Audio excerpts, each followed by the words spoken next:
ജീവിതത്തിൽ വളരെയധികം ആദരവും വളരെയധികം കുറ്റപ്പെടുത്തലുകളും അനുഭവിക്കേണ്ട സാഹചര്യങ്ങളിലൂടെ എല്ലാവർക്കും കടന്നു പോകേണ്ടി വരാറുണ്ട്. മറ്റുള്ളവർ നമ്മളെപ്പറ്റി അവരുടെ മനസ്സിൽ രൂപീകരിക്കുന്ന അഭിപ്രായങ്ങൾക്ക് മുകളിൽ നമുക്ക് നിയന്ത്രണങ്ങളൊന്നുമില്ല.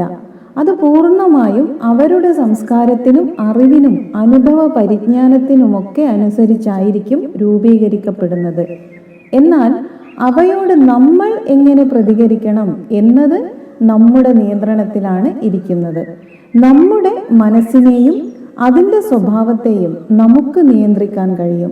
നമ്മളെ വിമർശിക്കുന്ന പ്രതികരണങ്ങൾ അല്ലെങ്കിൽ പുകഴ്ത്തുന്ന പ്രതികരണങ്ങൾ ഒരാൾ നടത്തുമ്പോൾ അതിനോട് പ്രതികരിക്കുന്നതിന് മുമ്പ് ചില കാര്യങ്ങൾ സ്വയം ഒന്ന് ചോദിക്കണം. ഈ വിമർശിക്കുന്ന അല്ലെങ്കിൽ പുകഴ്ത്തുന്ന വ്യക്തിക്ക് ഈ വിഷയത്തിൽ നമ്മളെ വിമർശിക്കാനോ പുകഴ്ത്താനോ ഉള്ള യോഗ്യതയുണ്ടോ?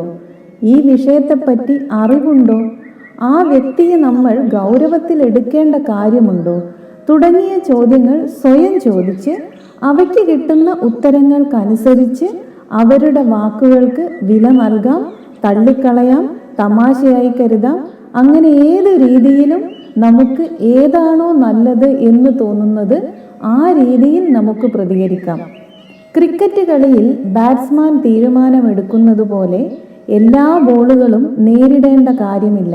ചിലത് വിട്ടുകളയാം, ചിലത് സിക്സർ അടിക്കാം, ചിലത് വെറുതെ തട്ടി നിൽക്കാം.